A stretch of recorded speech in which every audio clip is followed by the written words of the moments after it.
नमस्कार रामराम मित्रांनो, तुमचं स्वागत आहे माझ्या यूट्यूब चॅनल म्हणजेच फूड लवर्सवर. तर फूड लवर्स चॅनल आज एक पारंपरिक रेसिपी घेऊन आलेले आहे.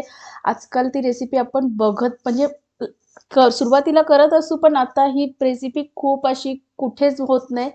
तर ही रेसिपी आहे हिरव्या मुगाचे धिरडे. आहे ना, खूप जुनी रेसिपी आणि आपल्याला काही जुन्या आठवणी आठवतात. तर व्हिडिओ सुरू करायच्या आधी मला एकच सांगायचं आहे, की व्हिडिओ स्किप न करता पूर्ण बघा आणि माझ्या व्हिडिओजला लाईक, शेअर, सबस्क्राईब करा. ह्याच्यासाठी मी काय घेतलेलं आहे, मूग मी सकाळीच भिजत ठेवलेले होते, म्हणजे 7 ते 8 तास मूग भिजवून घ्या. हिरव्या मिरची, आलं, लसूण आणि हिरवी कोथिंबीर आणि हिंग. जास्त साहित्य लागत नाही, खूप कमी साहित्यात होतं ही गोष्ट. ह्याला तुम्ही मूग चिला पण बोलू शकता.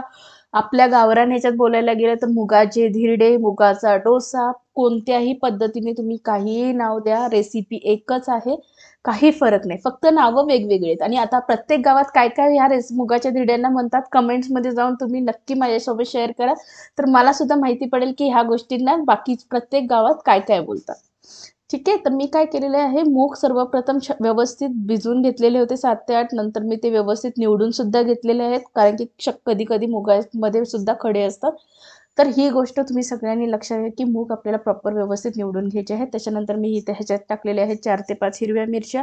तिखट तुम्ही तुमच्या चवीनुसार, तुम्हाला कितपत तिखट ठेवायचं आहे ते तुम्ही ठेवू शकता. आलं लसूण घेतलेलं आहे, हिरवी कोथिंबीर घेतलेली आहे. हिंग आपण नंतर टाकायचं आहेत आणि थोडेसे जिरे आता टाकायचे आहेत. बडीशेप सुद्धा तुम्ही ह्याच्यात ऍड करू शकता. तुम्ही अख्खे धने सुद्धा यूज करू शकता. हे बघा, आता मूग चिला किंवा हे आपण बनवताना तुम्ही मसाले काय तुम्हाला ऍड करायचे आहेत ते तुम्ही तुमच्या आवडीप्रमाणे करू शकता. पण मी शक्यतो खूप सिंपल रेसिपी, आपल्या घरात प्रत्येक गृहिणीच्या स्वयंपाकगृहात काय काय वस्तू अवेलेबल असतात त्यातूनच आपण कशी रेसिपी बनवू शकतो हे मी दाखवते. आणि ही रेसिपी अक्षरशः खूप इझी आहे. तर हे सगळं बॅटर मी एका मिक्सरच्या भांड्यात काढून घेतलेलं आहे आणि आपल्याला ह्याची एक पातळ पेस्ट करून घ्यायची आहे. म्हणजे आपण जे डोसा बॅटर हे असतो ना, तसंच आपल्याला हे बॅटर बनवून घ्यायचं आहे. आता ह्याच्यात बघा, तुम्हाला थोडंसं असं वाटेल की बॅटर आपलं बारीक होत नाहीये, तर त्यावेळेस तुम्हाला काय करायचंय, थोडं थोडं पाणी ऍड करा. जास्तही पाणी एकदम ऍड करू नका, नाहीतर बॅटर जास्त पातळ होईल. आपल्याला एक मीडियम कन्सिस्टन्सी हवी आहे, की जेणेकरून जसं आपण बेसनचे पोळे बनवतो, त्याच्यासाठी आपण कसं बेसनचं पीठची कन्सिस्टन्सी ठेवतो, तशीच आपल्याला ही मुगाची धिरडे बनवताना सुद्धा ही ठेवायची आहे. तर त्यासाठी आपण थोडं थोडं हे करू. आता हे बघा, हा सर्वात इझी नाश्ता आहे. तुम्ही सकाळी सुद्धा बनवू शकता, ब्रेकफास्टसाठी बनवू शकता. काही लोक रात्री शक्यतो लाईट खायला बघतात. जे हेल्दी खाण्यासाठी हवी असते, ज्यांना हेल्दी रेसिपी हवी असते, त्या लोकांसाठी सुद्धा ही रेसिपी खूप उपयुक्त आहे. स्पेशली लहान मुलं जेव्हा कडधान्य खायला मागत नाही, तर तुम्ही अशा प्रकारचे अशी चिला करून दिलेत. लहान मुलांसाठी तुम्ही त्याच्यावर थोडंसं चीज पण ऍड केलं तरीही ते चालू शकतं, बटर लावलं तरीही चालू शकतं. तर प्रत्येक वेळेने तुम्ही हे धिरडे वेगवेगळ्या पद्धतीने करू शकता. मी तुम्हाला सगळ्या वेळेस सांगितलेल्या आहेत. आता काय केलेलं, मी बॅटर एका भांड्यात काढून घेतलेलं. मी थोडंसं तांदळाचं पीठ सुद्धा ऍड करून घेतलेलं आहे. तांदळाच्या पिठाने काय होतं, की आपल्या धिरड्यांना थोडासा कुरकुरीतपणा येतो. मी त्याच्यानंतर मीठ टाकलेलं आहे आणि हळद टाकलेली आहे. काही एक्स्ट्रा मी मसाले अजून वरून ऍड केलेले नाही आहेत. बेसिक हेल्दी बनवत आहे. तर आता हे काय करायचं, एकदा आपण छान मिक्स करून घ्यायचं. तुम्हाला असं वाटलं की हे बॅटर अजून एकदा घट्ट आहे थोडंसं, तर काय करा, थोडंसं त्याच्यात पाणी ऍड करून ते झाकून ठेवा. आणि मेनवाईल आपल्याला काय करायचं, मी कांदा वरून ऍड करणार नाहीये. तर मी काय करणार आहे, की बेसन ते आपण जे बॅटर बनवलेलं आहे धिरड्यासाठी, तर मी कांदा बारीक चॉप करून घेणार आहे आणि मी त्या बॅटरमध्येच ऍड करणार आहे, की वरून असा वेगळा कांदा आपल्याला ऍड करायची गरज नाही. आणि तो कांदा सुद्धा त्या बॅटरमध्ये छान मिक्स होऊन जाईल. तर त्याच्यासाठी हे मी वेगळ्या पद्धतीने करत आहे. शक्यतो काही लोक वरून ऍड करतात कांदा.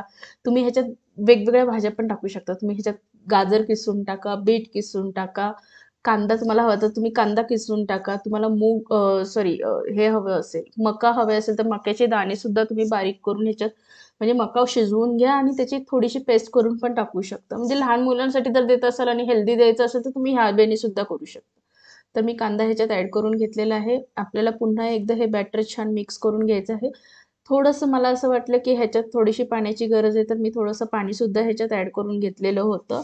आणि व्यवस्थित आपल्याला प्रत्येक वेळेस जेव्हा आपण हे बनवू तेव्हा आपल्याला हे बॅटर ढवळून घ्यायचं. म्हणजे जेव्हा जेव्हा तुम्ही धिरडे ते तव्यावर टाकाल, प्रत्येक वेळेस एक एक बनवताना तुम्हाला काय करायचं आहे, बॅटर छान मिक्स करून घ्यायचं आहे आणि मगच ते आपल्याला धिरडे बनवून घ्यायचे असेल. ह्याने आपले धिरडे खूप छान होतात. आता तुम्ही कन्सिस्टन्सी बघाल तर धिरडे बनवताना काही लोक जाड ठेवतात, तर तुम्ही तुमच्या आवडीप्रमाणे, जर तुम्हाला जाड ठेवायचे असेल, जाड क्रिस्पी करायचे असतील तर ते पातळ करायचे.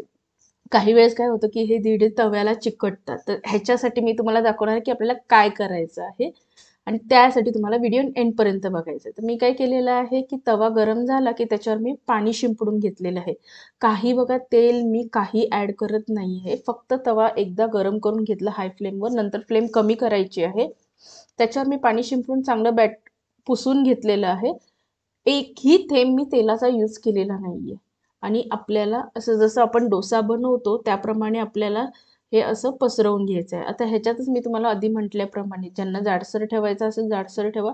तुम्हाला कुरकुरीत बनवायचं असेल तर हे बॅटर अजून तुम्ही स्प्रेड करून घेऊ शकता, जेणे आपला जे आपलं धिरडे आहेत किंवा मुगाचा डोसा पण तुम्ही ह्याला म्हणू शकता, तो क्रिस्पी होऊ शकतो. आता पसरून घेतल्यानंतर मी आता त्याच्यावर थोडंसं तेल फिरवून घेते आहे, जेणेकरून कसं आहे की आपलं मूग असल्यामुळे मूग थोडेसे शिजले जातील.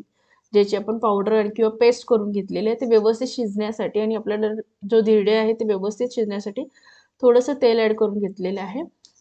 मीडियम फ्लेमवर गॅस ठेवा. बघा आपोआप त्याच्या एजेस कडा असतात ना, त्या निघायला सुरुवात होतात. ते झाले की आपण मग पलटी करून घ्यायचं आहे. दोन्ही साईडने आपल्याला हे कुरकुरीत होईपर्यंत छान भाजून घ्यायचे आहेत. काही कमी तेलात तुम्ही हा नाश्ता बनवू शकता, ही डिश बनवू शकता.